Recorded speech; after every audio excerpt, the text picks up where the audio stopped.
எல்லாருக்கும் வணக்கம். இன்றைக்கி நம்ம வீடியோவில் என்ன பார்க்க போகிறோம்னா, நாட்டு பாவக்காயை வச்சு ஒரு கிரேவி தான் செய்ய போகிறோம். இந்த கிரேவி வந்து இட்லி, தோசை, சாப்பாடு எல்லாத்துக்கும் சாப்பிட்டுக்கலாம். தயிர் சாதம், ரசம் சாதம், சாம்பார் சாதத்துக்கெல்லாம் தொட்டுக்கிறதுக்கு ரொம்ப நல்லாயிருக்கும். இன்றைக்கி வந்து நான் வந்து தோசைக்கு தான் செய்ய போகிறேன். தோசைக்கு அவ்வளோ அருமையாக இருக்குங்க. அதுவும் வந்து இது வந்து நாட்டு பாவக்காய். இந்த பாவக்காய் கிடைக்கிறதே கிடைச்சு, அதாவது கிராமத்து சைடில் தான் இது கிடைக்கும். டவுனுக்குள்ளலாம் இந்த உரம் போட்டு வளர்க்குற அந்த பாவக்காய் நல்லா நீளமாக இருக்கும் பாருங்கள்.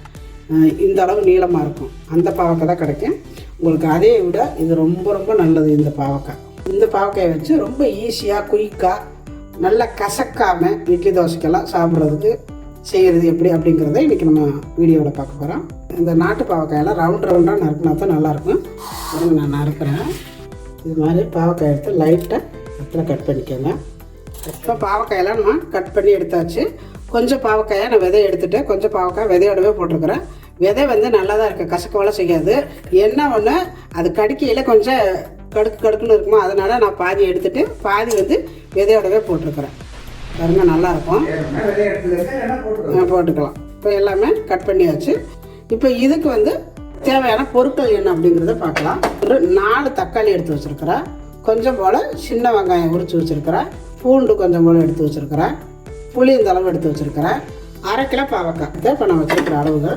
வெங்காயம், இந்த பூண்டு இதெல்லாம் சேர்த்து லைட்டாக 1-2 அடிச்சுக்க போகிறேன். பாருங்கள், இந்த மாதிரி 1-2 தான் அடிச்சுக்கணும். வெங்காயத்தை அரைச்சி எடுத்தாச்சு. முதல்ல ஃபஸ்ட்டு வந்து இந்த புளியை போட்டு லைட்டாக ஒரு அடி அடிச்சுக்கணும். அடிச்சுட்டு அப்புறம் தக்காளி அடிக்கணும். இப்போ தக்காளி புளியை அரைச்சாச்சு. அடுப்பத்தை வச்சுட்டு வடைச்சட்டி அடுப்பில் வச்சுருக்கிறேன். இதுக்கு வந்து மெயினாக நல்லெண்ணெய் தான் விடணும். இப்போ நல்லெண்ணெய் விட்டுக்கிறேன். நீங்கள் நல்லெண்ணெய் விட்டு செஞ்சிங்கன்னா ரொம்ப நல்லது. அதுவும் நாட்டு பாவக்காய்க்கு இதுக்கு ரொம்ப மருத்துவ குணம் உள்ளது. எண்ணெய் காஞ்சோடு வெட்டி வச்சுருக்கிற இந்த பாவக்காயை அதில் போட்டுக்கலாம்.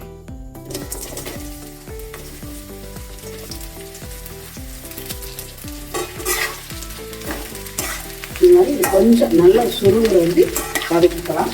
வதக்கிட்டு காட்டுறேன். இதில் இப்போவே கொஞ்சம் போல் உப்பு போட்டுக்கணும். கொஞ்சம் போல்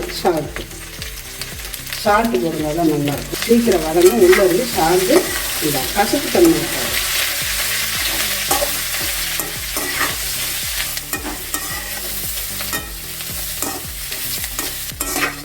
இப்போ பாருங்கள், நல்லா வதங்கிருச்சு பாவக்காய். இந்த அளவு வதங்கினாலே போதும். ரொம்பவும் சுருள வதங்கிடக்கூடாது. இது நல்லா சாப்பிட்ற பக்குவத்துக்கு வதங்கிருச்சு. இப்போ இதை வேறு பாத்திரத்துக்கு எடுத்துக்கலாம். இப்போ எல்லாத்தையும் எடுத்தாச்சு. இதே பாத்திரத்தில் இன்னும் கொஞ்சம் நல்லெண்ணெயை விட்டுக்கோங்க. இப்போ இதுக்குள்ள இருக்கிறதெல்லாம் இந்த விதை தான் இருக்குது. வேறு என்னமோ தூசியாக இருக்குதுன்னு நினைக்காதீங்க. அதை கழுவ வேண்டாம், அப்படியே போட்டுக்கலாம். இப்போ தாளிக்கிறதுக்கு கொஞ்சம் போல் கடுகு, நிறைய சீரகமும் கடுகுங்க. சைவம் சோம்பு போட்டால் பட்டை கிராம் தூள் போட்டு தாளிக்கணும். இது மிளகாத்தூள் போட்டு தாளிக்கிறதுக்கு இதுதான். கடுகு பொரிஞ்சோடனே கொஞ்சம் போல் சீரகம், கருவேப்பிலை, நம்ம அரைச்சி வச்சுருக்கிற வெங்காயம், பூண்டு. இந்த வெங்காயம் வதங்கிறதுக்கு கொஞ்சம் போல் சால்ட்டு. சீக்கிரம் வதங்கும்.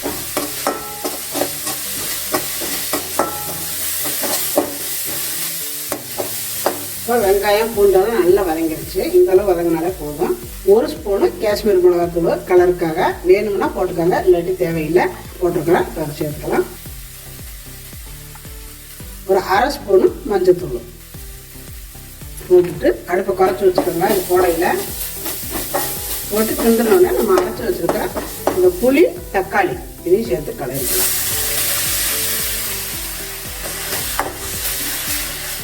இதில் வந்து தண்ணி கொஞ்சம் கூட விடக்கூடாது. தண்ணி விட்டிங்கன்னா கசப்படிச்ச மாதிரி இருக்கும். தண்ணி கொஞ்சம் கூட விடாமல் இதே மாதிரி வச்சுக்கிட்டு நீங்கள் நல்லா வதக்கி விட்டுக்கோங்க. இந்த பச்சை வாசம் போக, புளி தக்காளி எல்லாம் பச்சை வாசம் போக வதங்கணும். வதங்கட்டும். இதில் 1 ஸ்பூனு மல்லித்தூள் எடுத்து வச்சுருக்கிறேன். இப்போ இதையும் சேர்த்து வதக்கி விட்டுக்கலாம். கிண்டி பார்த்துட்டு உங்களுக்கு ரொம்ப கெட்டியாக இருந்துச்சுன்னா லைட்டாக தண்ணி விட்டுக்கோங்க. ஏன்னா மசாலா தக்காளியெல்லாம் வந்து வதங்கும் பொழுது நல்லா கெட்டியாக வந்துருச்சுன்னா பாவக்காய் போடும்பொழுது அதில் மசாலா கிடைக்காது. வேணும்னா தண்ணி விட்டுக்கோங்க லைட்டாக. இப்போ நான் கூட கொஞ்சமாக விட்டுக்கிறேன். இப்போ இது அப்படியே மூடி வச்சு ஒரு 5 நிமிஷம் கொதிக்கட்டும். நல்லா கொதிச்சு வேணும். நல்லா ஓரளவு கொதிச்சு வெந்திருக்குது இந்த மசாலையெல்லாம். இப்போ நம்ம வதக்கி வச்சுருக்கிற இந்த பாவக்காயை அதை சேர்த்துக்கலாம். அடுப்பை குறைச்சி வச்சுக்கோங்க. இந்த மசாலா வந்து வெளியில் தெரிக்கும், அதனால் கொஞ்சம் குறைச்சி வச்சுக்கோங்க அடுப்பை, அப்போ தான் வெளியில் தெரிக்காது.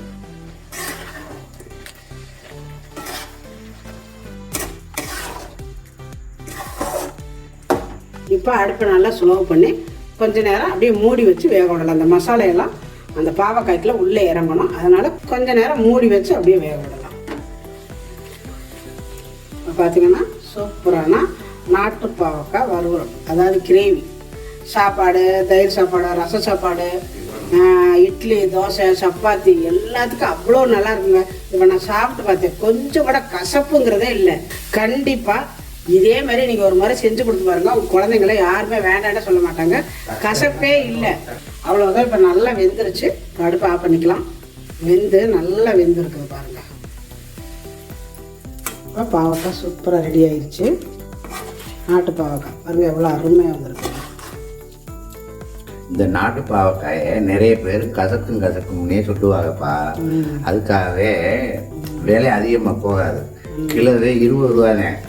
அந்த பாவக்காய் 50 ரூபா விற்கல, இது 20 ரூபாதேன். இப்போ நீ செஞ்சு இந்த ராசாமணி செட்டிநாடு சமையலில் நாம் 2 பேரும் சேர்ந்து செலக்ஷன் பண்ணி செய்கிறோம் இல்லையா? இப்போ இதை மாதிரி தின்னாக்க மசாலா மாதிரியே சாப்பிடலாம், கசப்பு இருக்காது. இட்லிக்கு சாப்பிடலாம், தோசைக்கு சாப்பிடலாம். இதே மாதிரி செய்யுங்க, சர்க்கரையை கண்ட்ரோலில் வைக்கும். பித்தம் இருக்கிறவங்களுக்கு தலை சுத்தல் இருக்காது, பித்தத்தை எடுத்துரும். தோசைக்கு சாப்பிடலாம், இட்லிக்கு சாப்பிடலாம். தலை சுத்தல் பித்தத்தை இது குறைக்குது, சர்க்கரையை கண்ட்ரோல் பண்ணுது. இப்போ தோசையே ரெடி ஆயிடுச்சு. இதுக்கு நாட்டு பாவக்காய் கிரேவி அப்படி வச்சு சாப்பிட்டா அவ்வளோ அருமையாக இருக்குங்க.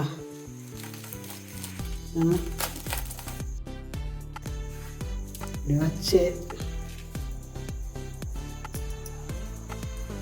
இந்த மாதிரி தோசையை வச்சு மடக்கி அப்படி சாப்பிட்டீங்கன்னா எந்த குழந்தைங்களும் வேண்டான்னு சொல்ல மாட்டாங்க, அவ்வளோ அருமையாக இருக்கும். நான் இதை சும்மா சாப்பிட்றதுக்கே எனக்கு நல்லா இருக்கும் பாஞ்சாரு. நல்லா ரசமாவே அவ்வளோ டேஸ்ட்டாக இருக்கும். எனக்கு ரொம்ப பிடிச்சது இந்த நாட்டு பாவக்காயை இப்படி செஞ்சு சாப்பிட்றது. தோசையெல்லாம் எல்லாமே நிறைய இருந்தால் இதை நானே சாப்பிட்ருவேன், சாப்பிட்டாலே போதும்னு விட்டுருவேன். இந்த ஏன் நான் தின்னு பழகிட்டேனப்பா, எனக்கு 4-5 வருஷம் மாதிரி சர்க்கரை வந்துருச்சு. அதனால எங்கள் சர்க்கரை வந்துட்டா சோறு 2-3 நாளைக்கு சாப்பிட்டு கொடுவேன், அதிகமாக வந்துடும். டாக்டர்கிட்ட போனால் ஊசி போடணும்பாங்க, சார் அதெல்லாம் வேண்டாம் அப்படின்னு சொல்லிட்டு இந்த நாட்டு பாவக்காய் இது சாப்பிட்ற அன்னைக்கு மருந்து மாத்திரை கூட சாப்பிட மாட்டாங்க எங்கள் வீட்டுக்காரர். அன்னைக்கு குறைஞ்சிடும். கசப்புங்கிறது சுத்தமாக இல்லை. தயிர் சாதத்துக்கெல்லாம் அவ்வளோ நல்லா இருக்குமுங்க. தயிர் சாதம், ரசம் சாதம், அதாவது தண்ணி சாம்பார் வச்சு சாப்பிட்டீங்கன்னா இதை தொட்டுக்கிட்டோம் அவ்வளோ நல்லாயிருக்கும். ரொம்ப நல்லா இருக்குது. இதே மாதிரி நீங்களும் ஒரு முறை செஞ்சு பாருங்கள். செஞ்சு பார்த்துட்டு எப்படி வந்துன்னு எனக்கு கமெண்ட்டில் சொல்லுங்கள். இந்த வீடியோ பிடிச்சிருந்தா லைக் பண்ணுங்கள், ஷேர் பண்ணுங்கள். செட்டிநாடு சமையலுக்கு சப்ஸ்கிரைப் பண்ணுங்கள். நன்றி. வாழ்க வளமுடன்.